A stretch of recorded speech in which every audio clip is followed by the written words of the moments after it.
Boa noite. Acomode-se, relaxe e deixe a mente desacelerar um pouco. Com a Páscoa se aproximando e as noites ficando mais tranquilas, talvez este seja um bom momento para ouvir mais um mistério antes de dormir. Hoje vamos acompanhar uma história curiosa das memórias de Sherlock Holmes. O intérprete grego. Durante o longo e estreito relacionamento com Sherlock Holmes, nunca ouvi dele nenhuma referência à sua família, e muito poucas à infância. Esta reticência de sua parte aumentou a impressão pouco humana que ele me transmitia, a ponto de me surpreender às vezes ao observá-lo, como um fenômeno isolado, um cérebro sem coração, tão desprovido de simpatia humana quanto fértil em inteligência. Sua aversão às mulheres e pouca inclinação a fazer novas amizades eram típicas de um temperamento seco, mas não tanto quanto sua omissão total de qualquer referência à família. E eu passara a acreditar que era órfão e sem parentes vivos, até que, um dia, para minha grande surpresa, ele começou a falar sobre o irmão. Foi depois do chá, num crepúsculo de verão. A conversa que se desenrolava a esmo, de maneira espasmódica, passando de bastões de golfe. As causas da mudança na obliquidade da eclíptica enveredou finalmente pela questão do atavismo e das aptidões hereditárias. O assunto em debate era até que ponto um talento específico num indivíduo seria devido à sua ascendência e até que ponto era consequência da educação inicial. Diante de tudo o que me disse, no seu caso parece óbvio que sua capacidade de observação e sua facilidade peculiar para a dedução devem-se ao seu próprio treinamento sistemático. Até certo ponto, ele respondeu pensativo. Meus antepassados pertenciam à nobreza do campo e parecem ter levado a existência normal dos de sua classe. Ainda assim, minha inclinação está nas minhas veias. E talvez tenha sido herdada de minha avó, que era irmã de Vernet, o artista francês. A arte no sangue é capaz de assumir as formas mais estranhas. Mas como sabe que é hereditária? Porque meu irmão, Mycroft, a possui num grau mais acentuado. Isso foi novidade para mim. Se houvesse na Inglaterra outro homem com poderes tão especiais, porque nem a polícia nem o público tinham ouvido falar nele? Fiz a pergunta, dando a entender que a modéstia de meu amigo é que o levava a considerar o irmão superior a ele. Holmes riu da sugestão. Meu caro Watson, não concordo com os que incluem a modéstia entre as virtudes.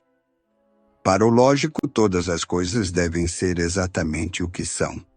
E subestimar-se é tão falso quanto exagerar o próprio talento. Portanto, quando digo que Mycroft tem maior capacidade de observação, pode estar certo de que falo a verdade exata e literal. Ele é mais moço que você? 7 anos mais velho. Como é possível que ele tenha permanecido no anonimato? Ele é muito conhecido em seu próprio círculo. Onde? No Clube Diógenes, por exemplo. Eu nunca tinha ouvido falar na instituição e minha fisionomia deve ter demonstrado isso, pois Sherlock Holmes tirou o relógio do bolso. O Clube Diógenes é uma das mais estranhas sociedades de Londres e Mycroft um dos seus membros mais estranhos. Está sempre ali desde as 16 horas e 45 minutos até as 19 horas e 40 minutos. São 18 horas, e se você quiser fazer um passeio neste belo anoitecer, eu terei o maior prazer em apresentá-lo a duas curiosidades. 5 minutos depois estávamos na rua, caminhando na direção de Regent's Circus. Você deve estar admirado porque Mycroft não usa os seus talentos como detetive. Ele é incapaz disso. Mas você não disse... Disse que era superior em dedução e observação. Se a arte do detetive começasse e terminasse no raciocínio feito numa poltrona, meu irmão seria o maior criminologista que jamais existiu. Mas não é ambicioso e não tem energia. Não se preocuparia em verificar suas próprias soluções e iria preferir que o considerassem equivocado a dar-se ao trabalho de provar que estava certo. Levei-lhe muitas vezes um problema e recebi uma explicação que mais tarde foi comprovada. Contudo, ele foi totalmente incapaz de lidar com as questões práticas que devem ser resolvidas antes de se levar o caso à justiça. Então, não é esta a profissão dele? De modo algum. O que para mim é um meio de vida, para ele é um simples hobby de diletante. Tem uma cabeça extraordinária para números e faz auditoria nos livros de alguns departamentos do governo. Mycroft mora em Pall Mall e todas as manhãs dobra a esquina para ir a Whitehall e volta à noite. Durante o ano inteiro não faz outro exercício e não é visto em nenhum outro lugar a não ser no Clube Diógenes, que fica em frente ao seu apartamento. Não conheço o nome. É bem provável.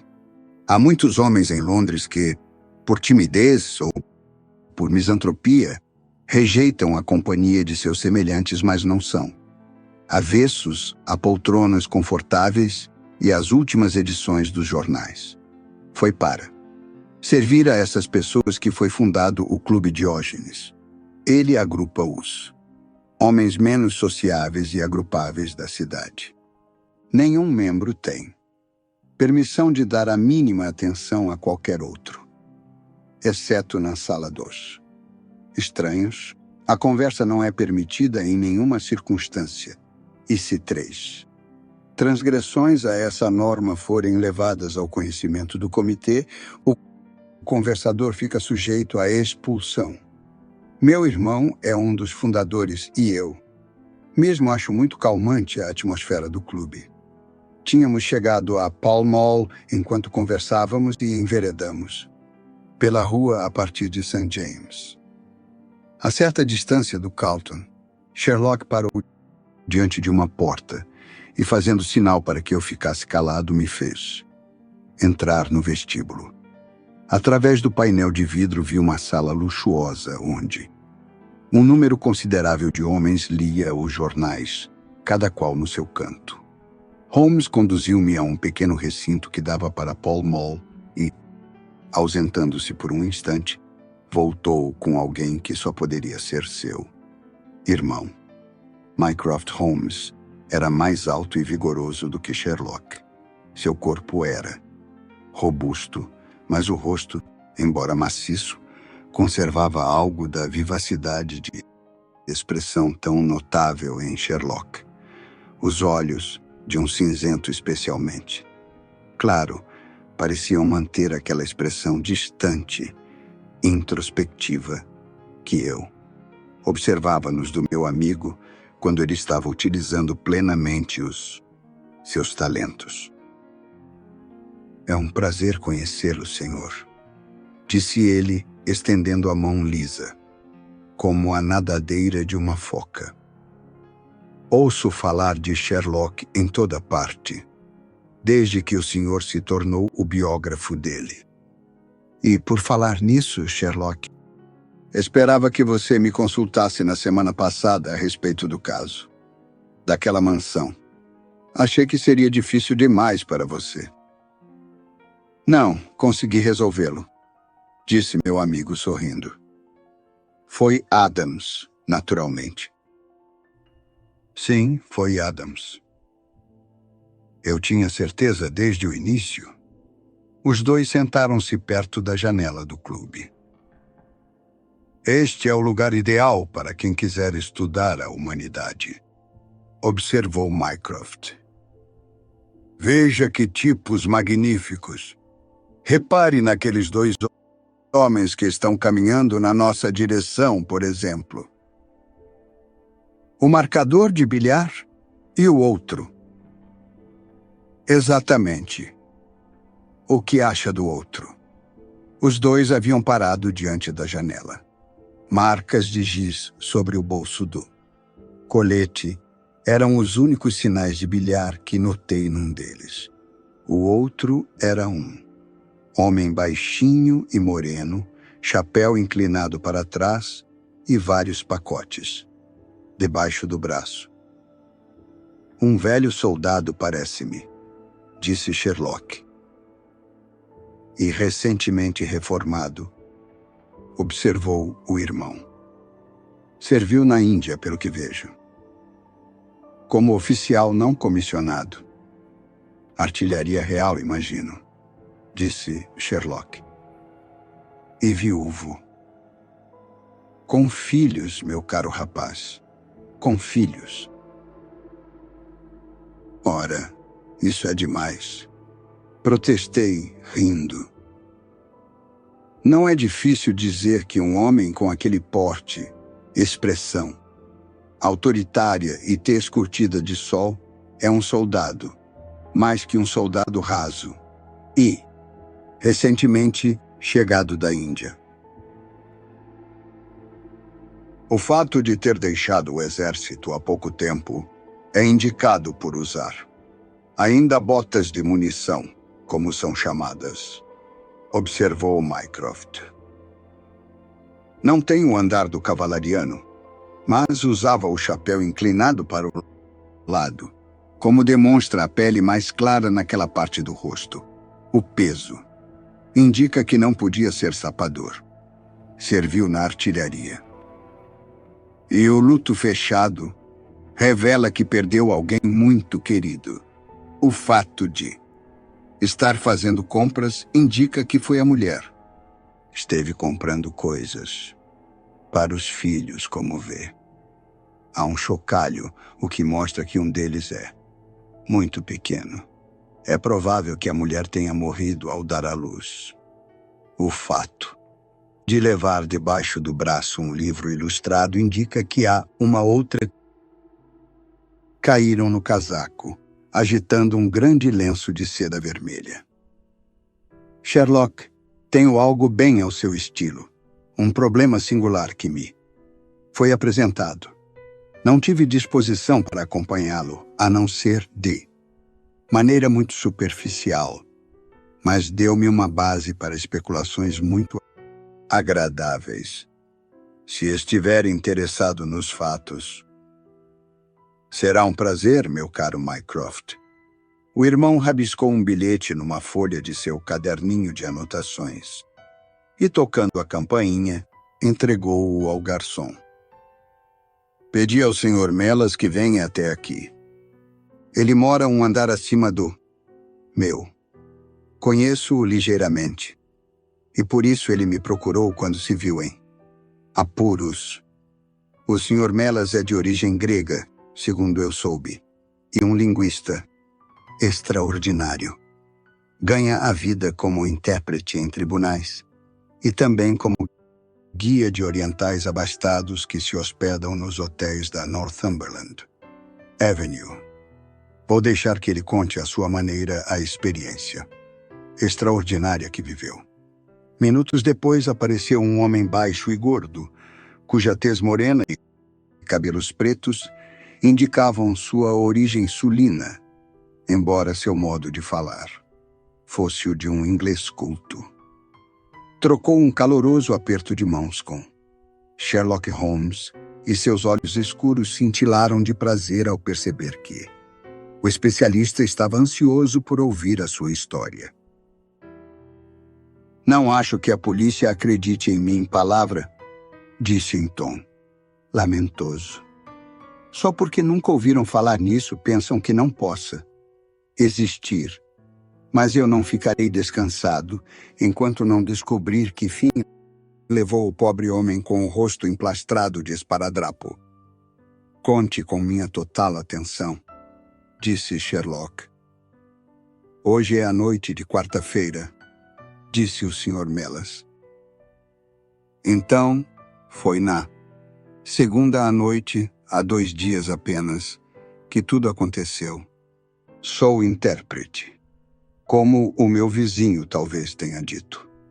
Traduzo todas as línguas, ou quase todas, mas como sou grego de origem e tenho nome grego, é a este idioma, em particular, que me associam. Há anos sou o principal intérprete do idioma em Londres e muito conhecido nos hotéis. Sou procurado com frequência nas horas mais estranhas. São estrangeiros em dificuldades, ou viajantes que chegam tarde e precisam dos meus serviços. Não me surpreendi, portanto, quando na segunda-feira à noite, um certo Sr. Latimer, rapaz muito bem vestido, procurou-me na minha casa, pedindo que o acompanhasse no cabriolé que aguardava à porta. Um amigo grego fora visitá-lo a negócios, explicou, e como só sabia falar a sua língua, os serviços de um intérprete eram indispensáveis. Deu-me a entender que a casa ficava um tanto distante, em Kensington, e parecia muito apressado, fazendo-me entrar no cabriolé assim que chegamos à rua. Disse cabriolé, mas logo me perguntei se não estaria numa carruagem. O veículo era mais espaçoso que a maioria dos que, desgraçadamente, circulam em Londres, e o estofamento, embora em mau estado, era de boa qualidade. O Sr. Latimer sentou-se na minha frente e partimos, atravessando Charing Cross e enveredando pela Shaftesbury Avenue. Estávamos na Oxford Street, quando me arrisquei a fazer uma observação a respeito do caminho tortuoso que fazíamos para chegar a Kensington. Mas as palavras morreram-me nos lábios diante da conduta extraordinária do meu companheiro. Começou exibindo um cajado enorme carregado no castão com chumbo, tirado do bolso, e movimentou-o de um lado para outro diversas vezes, como se quisesse testar seu peso e sua força. Em seguida, sem uma palavra, colocou-o no banco ao seu lado. Depois levantou os vidros dos 2 lados e eu descobri, espantado, que estavam recobertos de jornal para impedir que eu olhasse pelas janelas. Lamento tirar-lhe a visão, Sr. Melas. O fato é que não tenho intenção de permitir que veja o local para onde estamos indo.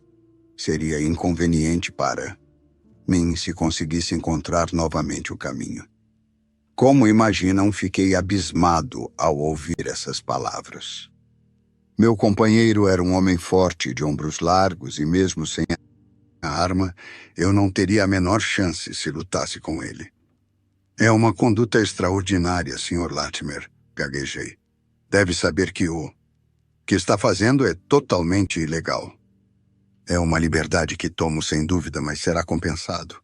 Mas devo preveni-lo, Sr. Melas, que se a qualquer momento desta noite tentar dar um alarme ou fizer alguma coisa contrária aos meus interesses, descobrirá que corre perigo. Peço que não esqueça que ninguém sabe onde está e que, nesta carruagem ou na minha casa, acha-se em meu poder. As palavras foram pronunciadas com serenidade, mas em tom áspero e bastante ameaçador. Fiquei calado, perguntando a mim mesmo qual seria o motivo para me raptarem de modo tão extraordinário. Fosse qual fosse, ficara evidente que era inútil resistir. Restava-me esperar para ver o que aconteceria. Viajamos durante quase 2 horas, sem que eu tivesse a menor pista do nosso destino. Às vezes o ruído de pedras indicava um caminho calçado. Outras vezes, o deslizar suave e silencioso sugeria asfalto. Mas, além dessa variação de sons, não havia nada que me ajudasse a descobrir onde estávamos. O papel que recobria os vidros não deixava passar a luz e uma cortina azul fora puxada sobre o vidro dianteiro. Eram 19h15 quando saímos de Pall Mall e meu relógio mostrava que eram 21h10 quando, finalmente, a carruagem parou. Meu companheiro arriou o vidro e vi de relance uma porta em arco, baixa, sobre a qual ardia uma lâmpada. Fui tirado às pressas do veículo, enquanto a porta se abria e eu me vi no interior da casa, captando a vaga impressão de um gramado e árvores de ambos os lados da entrada. Mas eu não saberia dizer se era um jardim particular ou se estávamos no campo. Havia uma lâmpada colorida no interior com uma chama tão baixa que eu mal conseguia enxergar, a não ser que estava num vestíbulo amplo com quadros nas paredes. Nessa luz fraca, percebi que a pessoa que abrira a porta era um homenzinho de meia-idade, de ombros caídos e expressão zangada. Quando se virou para nós, um reflexo de luz revelou que usava óculos. "É este o Sr. Mellas, Harold?" perguntou. "É." Muito bem, muito bem. Espero que não leve a mal, Sr. Mellas. O caso é que não podíamos dispensá-lo. Se agir corretamente, não terá motivos para se lamentar, mas se tentar algum truque, peça a Deus que o ajude.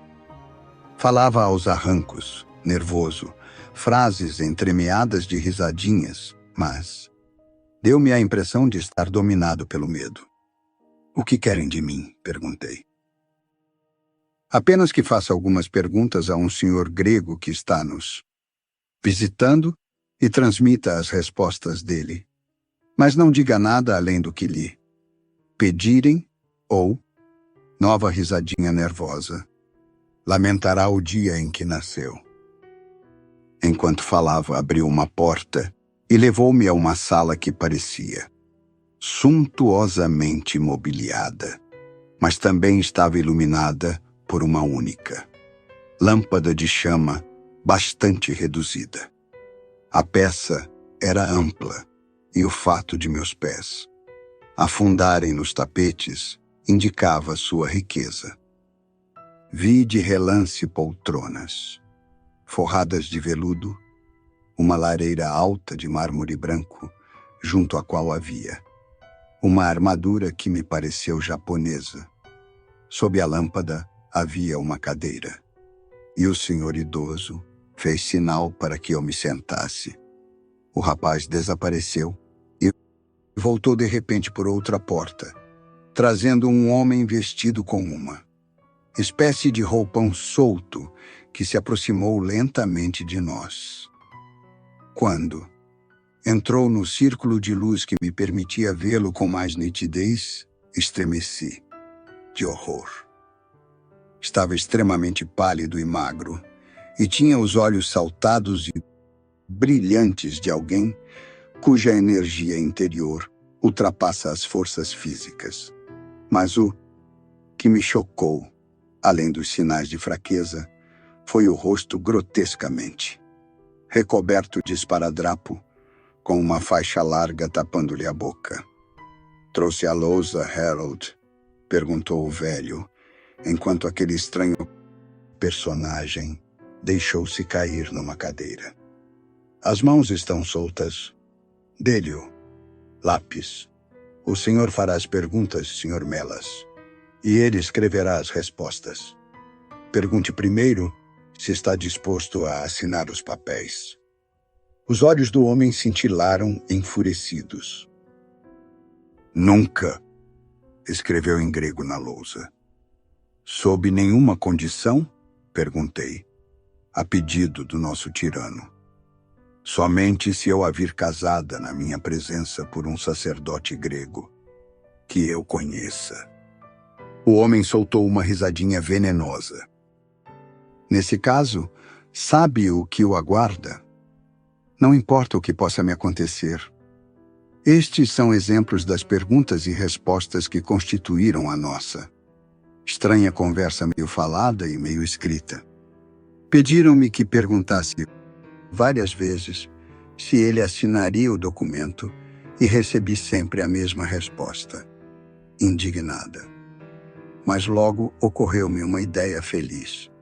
Passei a acrescentar pequenas sentenças a cada pergunta, no início inocentes, a fim de verificar se um dos homens percebia qualquer coisa e depois, ao ver que não, mostravam nenhum sinal de compreensão, iniciei um jogo mais perigoso. Nossa conversa foi mais ou menos a seguinte: não conseguirá nada com essa obstinação. Quem é você? Não importa. Sou um estranho em Londres. Seu destino está em suas mãos. Há quanto tempo está aqui?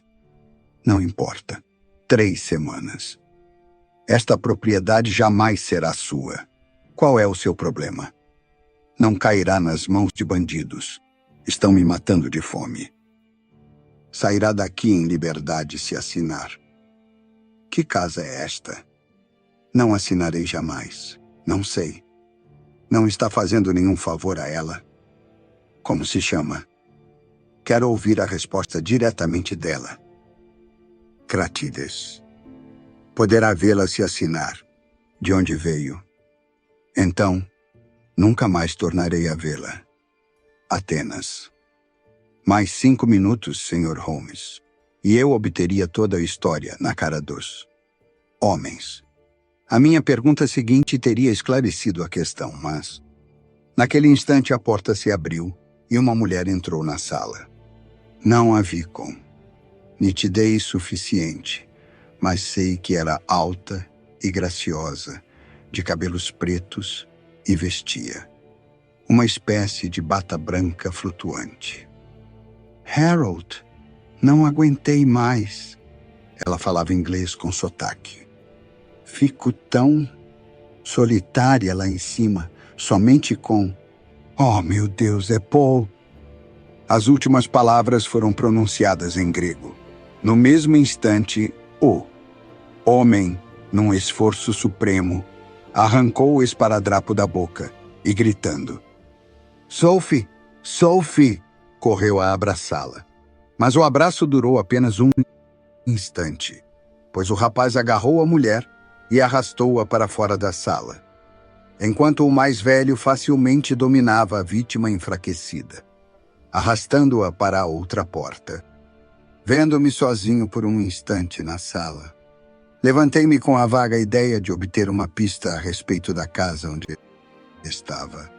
Felizmente, porém, não fiz coisa alguma, pois quando ergui a cabeça, dei com o homem mais velho parado à porta e olhando para mim.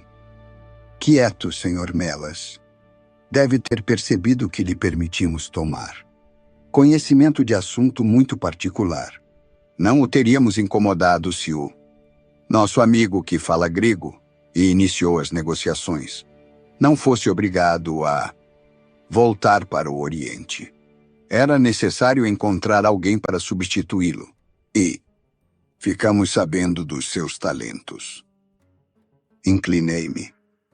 Aqui estão 5 libras, ele disse aproximando-se. Espero que sejam suficientes. Mas lembre-se. E com um risinho, bateu de leve no meu peito. Se falar com alguém a respeito deste caso, a uma só pessoa que seja, que Deus tenha misericórdia de sua alma. Não sei expressar a repulsa e o horror que aquele homenzinho de aparência insignificante me inspirou. Eu ouvia com mais nitidez agora que a luz incidia sobre ele.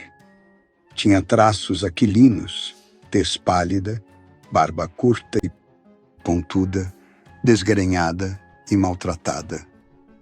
Ao falar, aproximou o rosto do meu.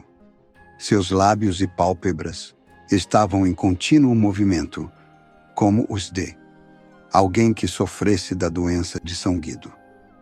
Ocorreu-me também que aquele risinho estranho era sintoma de uma doença nervosa. O terror que seu rosto inspirava vinha dos olhos cinza-aço, de brilho frio, revelando em suas profundezas uma crueldade inexorável. Ficaremos sabendo se você falar no assunto. Temos nossos canais de informação.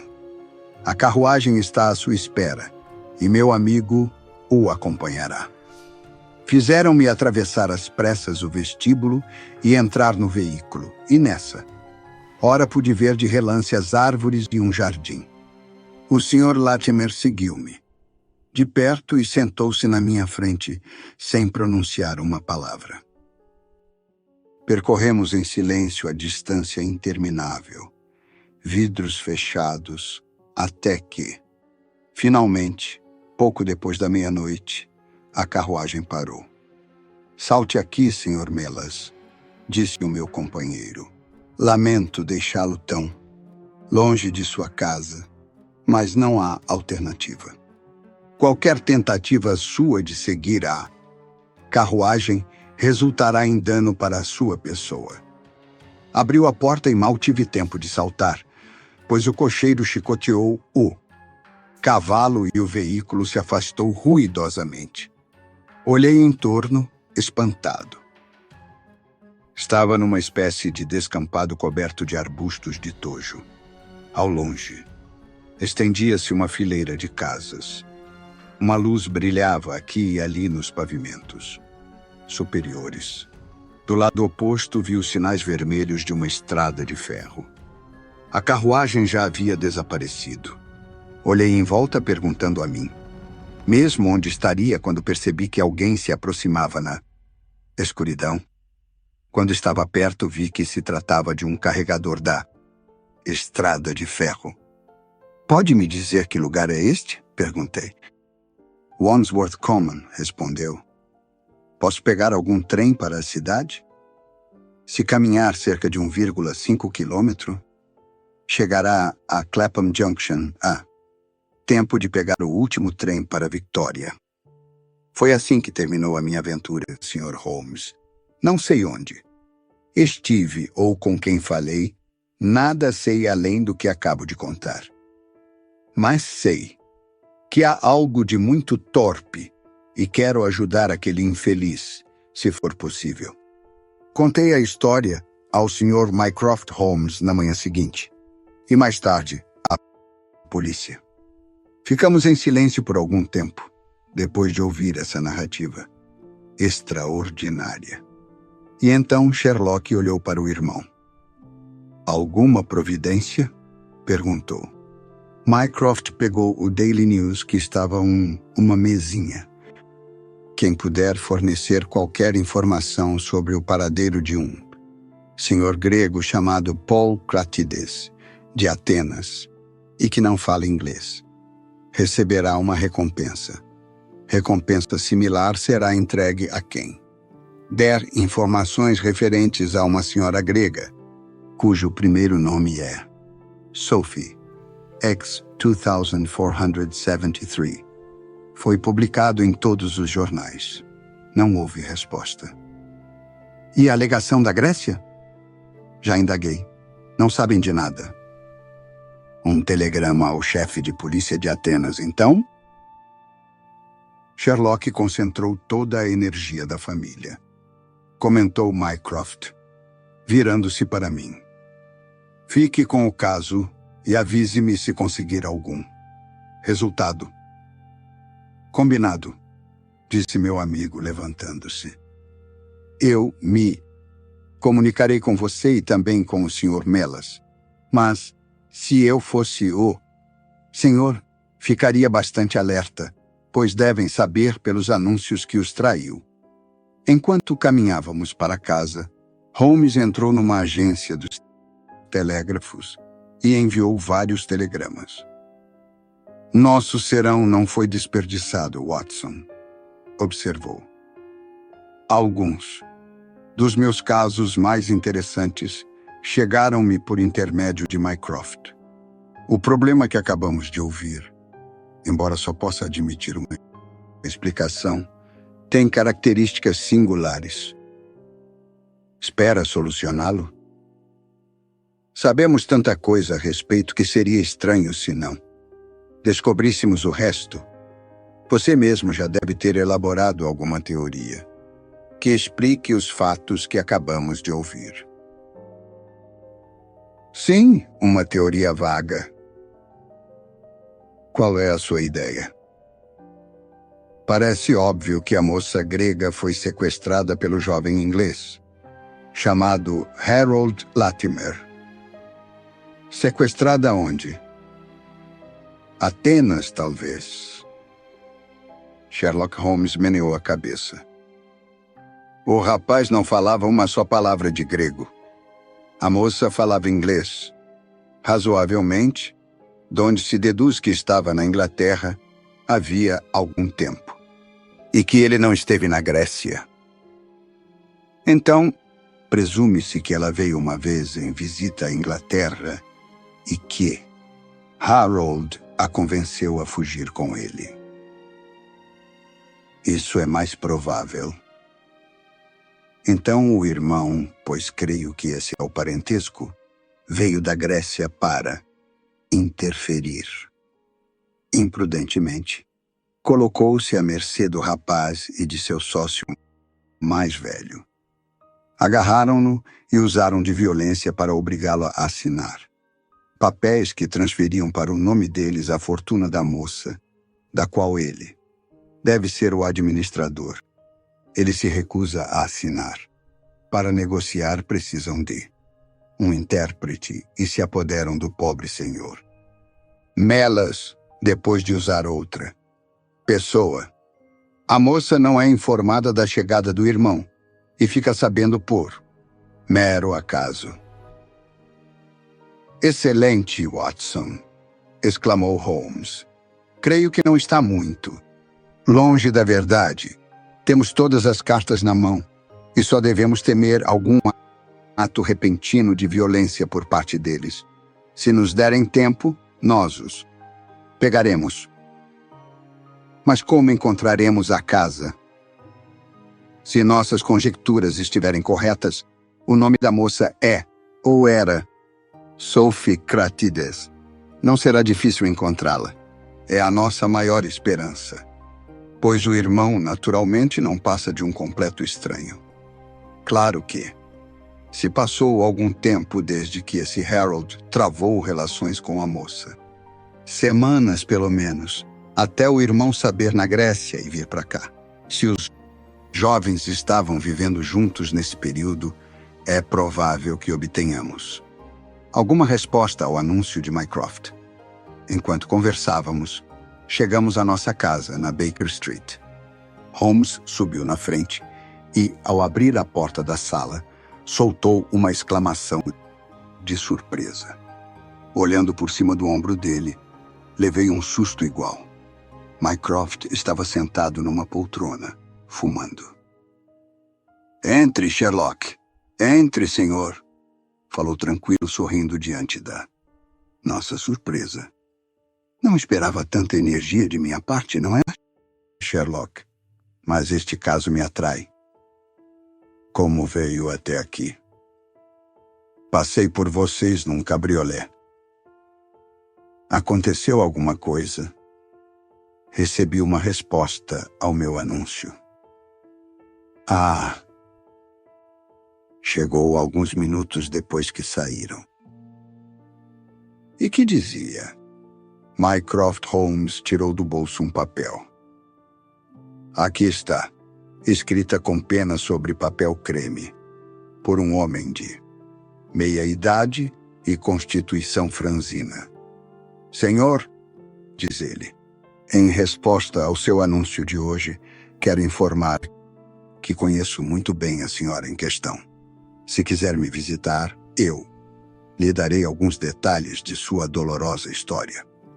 Ela reside no momento em The Myrtles, Beckenham. Seu, atenciosamente, Jill Davenport. Remeteu a carta de Lower Brixton. Observou Mycroft Holmes. Não acha que devemos ir agora tomar conhecimento desses detalhes? Sherlock. Meu caro Mycroft, a vida do irmão é mais valiosa do que a história da irmã.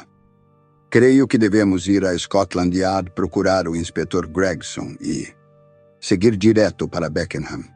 Sabemos que há um homem condenado à morte e cada hora que passa é decisiva. É melhor pegarmos o Sr. Melas no caminho, sugeri. Vamos precisar de um intérprete. Excelente, aprovou Sherlock Holmes. Mande o garoto buscar uma carruagem e partiremos imediatamente. Abriu a gaveta da escrivaninha enquanto falava e notei que enfiava o revólver no bolso. Em resposta ao meu olhar, disse: Sim, pelo que soubemos, estamos lidando com uma gangue muito perigosa. Era quase noite quando chegamos a Pall Mall, onde morava o Sr. Melas. Um senhor acabava de vir buscá-lo de carruagem. Sabe para onde foi? Perguntou Mycroft Holmes. Não, senhor, respondeu a mulher que abriu a porta. Sei apenas que saiu de carruagem com um senhor. E ele deu o nome? Não, senhor. Era um rapaz alto, bonito, moreno? Não, senhor. Era um cavalheiro baixinho, de óculos, rosto magro, mas muito simpático. Ria o tempo todo. Vamos, disse Sherlock Holmes bruscamente.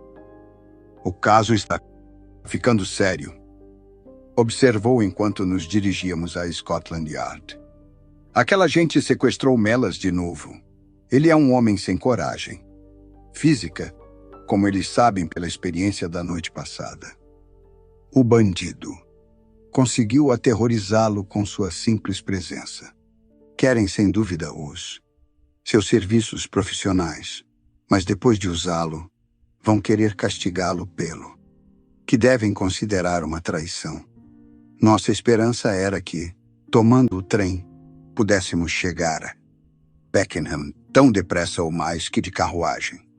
Mas, ao chegarmos a Scotland Yard, levamos mais de 1 hora para encontrar o inspetor Gregson e cumprir as formalidades legais que nos permitiriam entrar na casa. Eram 21h45. Portanto, quando chegamos a London Bridge e levamos mais meia hora para saltarmos na plataforma de Beckenham. Um percurso de 1 quilômetro levou-nos a The Myrtles, uma casa ampla e escura, separada da estrada pelos jardins que a cercavam. Dispensamos a carruagem e percorremos juntos a Alameda. As janelas estão todas fechadas, observou o inspetor. A casa parece deserta. Os pássaros abandonaram o ninho, disse Holmes. Por que pensa assim? Uma carruagem pesada, carregada de bagagens, passou por aqui há 1 hora. O inspetor riu. Vi as marcas das rodas à luz do portão, mas como sabe da bagagem? Deve ter observado as mesmas marcas seguindo na direção oposta.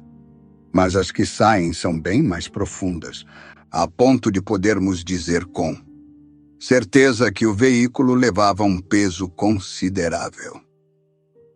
O senhor é um pouco complicado demais para mim, disse o inspetor dando de ombros. Não será fácil forçar aquela porta, mas tentaremos se ninguém nos atender. Bateu com força a aldrava, puxou a campainha, mas inutilmente. Holmes, que havia desaparecido, voltou daí a instantes. Abriu uma janela, anunciou. Ainda bem que está do lado da lei e não contra ela, Sr. Holmes, observou o inspetor, quando percebeu a habilidade com que meu amigo havia forçado a fechadura. Creio que, nestas circunstâncias, podemos entrar sem esperar convite. Um após outro penetramos no salão que era, evidentemente, aquele em que havia estado o Sr. Melas. O inspetor acendeu a lanterna e vimos as duas. Portas, a cortina, a lâmpada e a armadura de malha japonesa que ele havia descrito. Na mesa, viam-se 2 copos, uma garrafa vazia de brandy e os restos de uma refeição. O que é isto? Perguntou Holmes de repente. Imóveis, ouvimos um som baixo, semelhante a um gemido, vindo de algum lugar acima de nossa cabeça. Holmes correu para a porta e foi até o vestíbulo. O ruído vinha do 2º andar. Ele subiu a escada correndo, seguido de perto pelo inspetor e por mim, enquanto Mycroft nos acompanhava tão depressa quanto seu corpo volumoso lhe permitia. No 2º andar ficamos diante de 3 portas. Era da porta do meio que saíam os sons sinistros, que às vezes passavam de um murmúrio rouco a um lamento agudo. Estava trancada, mas com a chave do lado de fora. Holmes abriu-a e entrou correndo, mas saiu no mesmo instante, com a mão na garganta. É carvão, ele gritou. Vamos esperar um pouco. Ele se dissipará. Espiando para dentro, vimos que a única luz existente no quarto provinha de uma chama azul, baça, que ardia num pequeno tripé colocado no centro. A chama lançava um círculo lívido e estranho sobre o assoalho, e nas sombras mais adiante, vislumbramos 2 silhuetas agachadas contra a parede. Pela porta aberta saía um horrível cheiro venenoso que nos fez arquejar e tossir. Holmes correu para o alto da escada, a fim de aspirar ar fresco, e, entrando novamente no quarto, escancarou a janela e atirou o tripé ao jardim. Entraremos dentro de 1 minuto, arquejou, saindo outra vez às pressas. Onde encontraremos uma vela? Duvido que seja possível riscar um fósforo naquele ar. Mantenha a lanterna perto da porta e nós os tiraremos de lá, Mycroft. Agora! Entramos correndo, agarramos os homens envenenados e os arrastamos para o patamar. Estavam ambos de lábios azulados e inconscientes, rostos inchados e congestionados, olhos saltando das órbitas. As fisionomias estavam tão alteradas que, se não fosse pela barba preta e a silhueta atarracada, não teríamos reconhecido o intérprete grego que se despedira de nós horas antes no Clube Diógenes.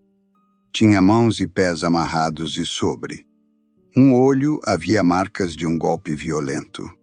O outro homem, amarrado de modo idêntico, era alto e estava no último estágio da magreza.